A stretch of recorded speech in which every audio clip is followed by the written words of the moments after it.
Assalamualaikum warahmatullahi wabarakatuh. Izin memperkenalkan diri, saya Dina Milja dari kelas manajemen 25B NPM 254-11144. Di sini saya ingin menjelaskan materi ketiga saya, matematika, tentang fungsi permintaan dan juga penawaran. Pertama, saya ingin menjelaskan tentang fungsi permintaan. Apa sih yang dimaksud dengan fungsi permintaan itu sendiri? Fungsi permintaan adalah hubungan antara harga dan jumlah barang yang diminta oleh konsumen dengan faktor-faktor yang memengaruhinya, terutama harga barang itu sendiri. Secara umum, fungsi permintaan itu menunjukkan jumlah barang yang ingin dan mampu dibeli konsumen pada berbagai tingkat harga dalam periode waktu tertentu. Hubungan antara harga atau price dan jumlah barang yang diminta atau quantity demand bersifat berbanding terbalik atau negatif. Artinya, ketika harga barang itu naik, jumlah barang yang diminta itu menurun. Ketika harga barang turun, jumlah barang yang diminta itu meningkat.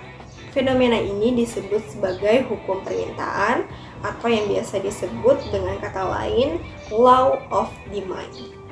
Bunyi hukum permintaan, apabila harga barang naik, maka jumlah permintaan itu menurun. Sedangkan apabila harga barang turun, maka jumlah permintaan itu akan naik. Adapun faktor-faktor yang memengaruhi fungsi permintaan. Yang pertama itu adalah harga barang atau jasa. Harga merupakan faktor utama dalam permintaan. Hubungan antara harga dan jumlah barang yang diminta bersifat berbanding terbalik atau negatif. Jika harga barang naik, jumlah permintaan itu menurun. Jika harga turun, jumlah permintaan itu meningkat. Lalu yang kedua, itu ada harga barang lainnya. Barang pengganti atau substitusi dan barang pelengkap atau komplementer dapat memengaruhi besar kecilnya permintaan. Lalu yang ketiga, itu ada besarnya pendapatan masyarakat.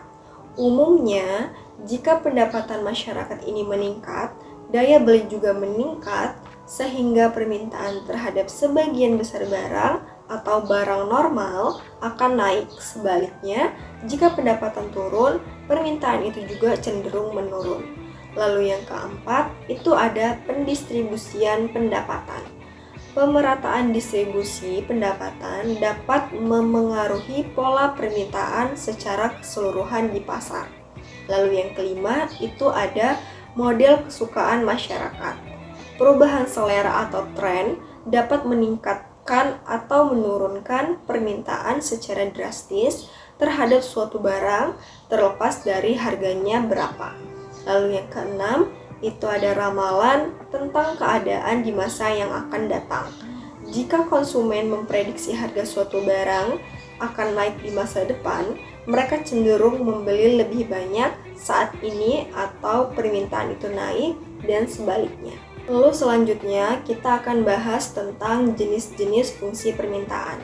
Yang pertama itu adalah berdasarkan jumlah permintaan dan yang kedua itu berdasarkan daya belinya. Kita akan bahas tentang berdasarkan jumlah permintaannya terlebih dahulu. Di berdasarkan jumlah permintaan ini ada dua jenis. Yang pertama itu adalah permintaan individu dan juga permintaan pasar. Di permintaan individu itu adalah permintaan dari satu orang konsumen terhadap suatu barang atau jasa pada berbagai tingkat harga dan waktu tertentu. Yang kedua itu permintaan pasar. Total atau aggregate dari seluruh permintaan individu terhadap suatu barang atau jasa di pasar pada waktu dan tingkat harga yang sama. Lalu yang kedua itu adalah permintaan berdasarkan daya belinya. Di permintaan berdasarkan daya belinya ini ada tiga. Yang pertama itu adalah permintaan efektif. Itu merupakan permintaan yang disertai daya beli dan sudah terjadi transaksi pembelian. Contohnya seperti Anda ingin membeli buku dan Anda memiliki uang yang cukup untuk langsung membelinya saat ini juga, dan saat itu juga terjadi sebuah transaksi. Lalu yang kedua itu adalah permintaan potensial. itu adalah permintaan yang disertai daya beli atau mampu membeli, tetapi belum terjadi sebuah transaksi. Konsumen itu menunda karena berbagai alasan. Contohnya seperti Anda punya cukup uang untuk membeli mobil baru, tetapi Anda belum membelinya karena mobil lama Anda masih berfungsi dengan sangat baik. Lalu yang ketiga, itu ada permintaan absolut. Permintaan yang tidak disertai daya beli, konsumen memiliki keinginan untuk membeli, namun tidak memiliki kemampuan finansial yang cukup. Contohnya, seperti Anda sangat ingin membeli rumah mewah, tetapi tidak memiliki dana atau uang yang memadai. Ya, seperti contohnya itu hanya modal niat saja. Adapun rumus-rumus dari fungsi permintaan itu sendiri, yaitu adalah QD sama dengan A kurang BP. Keterangannya itu adalah QD sama dengan jumlah, A sama dengan konstanta, B sama dengan koefisien pengarah atau slope, lalu P itu merupakan tingkat harga. Kurva dari permintaan itu berbunyi menggambarkan hubungan antara kuantitas barang yang ditawarkan terhadap harga barang-barang. Kurva permintaan itu akan bergerak dari kiri atas ke kanan bawah, begitupun sebaliknya. Selanjutnya, kita akan bahas tentang fungsi penawaran. Fungsi penawaran atau supply itu adalah suatu fungsi yang menunjukkan hubungan antara harga dengan jumlah barang atau jasa yang ditawarkan oleh produsen. Fungsi yang dilihat dari sudut pandang produsen atau penjual, fungsi ini menunjukkan keterkaitan antara harga atau P dengan kuantitas yang ditawarkan atau QS, dengan asumsi faktor-faktor lain dalam kurung ceteris paribus dianggap tetap. Hukum dari fungsi penawaran itu sendiri berbunyi, jika harga barang naik, maka penawaran akan naik, dan apabila harga turun, maka penawaran juga akan menurun. Ini berarti terdapat hubungan positif atau berbanding lurus antara harga dan jumlah penawaran.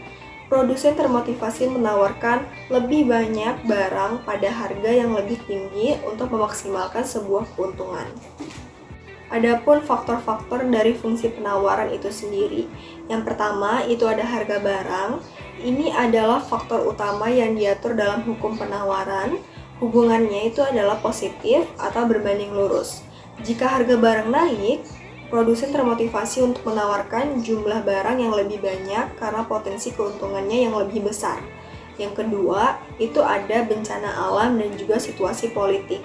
Peristiwa tak terduga yang memengaruhi ketersediaan bahan baku atau proses produksi. Hubungannya, bencana alam dalam kurung misalnya gagal panen atau ketidakstabilan politik seringkali mengurangi pasokan dan penawaran barang. Yang ketiga, itu banyaknya penjualan atau produsen, jumlah perusahaan atau individu yang memengaruhi dan menjual barang sejenis di pasar. Hubungannya yaitu adalah positif. Semakin banyak produsen, semakin besar total penawaran di pasar. Lalu yang keempat, itu ada harga barang pengganti, barang lain yang dapat diproduksi menggunakan sumber daya yang sama. Hubungan, jika harga barang pengganti naik, produsen cenderung beralih memproduksi barang pengganti tersebut karena lebih menguntungkan, sehingga penawaran barang awal itu akan menurun. Lalu yang kelima, itu biaya produksi, meliputi biaya bahan baku, upah tenaga kerja, dan biaya operasional. Hubungannya itu adalah negatif, berbanding terbalik. Jika biaya produksi itu meningkat, produsen akan mengurangi jumlah penawaran atau menaikkan harga jual karena keuntungan itu berkurang. Lalu yang keenam, itu ada kemajuan teknologi. Penggunaan teknologi yang lebih efisien dan modern, hubungannya itu adalah positif. Teknologi maju memungkinkan produksi yang lebih cepat, massal, dan dengan biaya per unit yang lebih rendah, sehingga meningkatkan penawaran. Lalu yang ketujuh, itu ada besaran pasar dan kebijakan pemerintah. Pajak yang dikenakan pada produksi atau penjualan akan meningkatkan biaya sehingga mengurangi yang namanya penawaran. Subsidi atau bantuan biaya pemerintah itu akan mengurangi biaya produksi sehingga meningkatkan penawaran. Lalu yang kedelapan, itu ada perkiraan harga di masa mendatang. Ekspektasi atau ramalan produsen mengenai kondisi harga di masa depan, hubungannya adalah jika produsen memprediksi harga barang akan naik di masa depan, mereka cenderung menahan barang saat ini atau penawaran untuk dijual nanti dengan harga yang jauh lebih tinggi. Terus dari fungsi penawaran itu sendiri adalah QS sama dengan A plus BPS. Keterangannya adalah QS sama dengan jumlah barang yang ditawarkan, PS sama dengan harga yang ditawarkan, A kali B sama dengan konstanta. Sekian presentasi saya tentang materi matematika ketiga saya tentang fungsi permintaan juga penawaran. Sekian, terima kasih. Wassalamualaikum warahmatullahi wabarakatuh.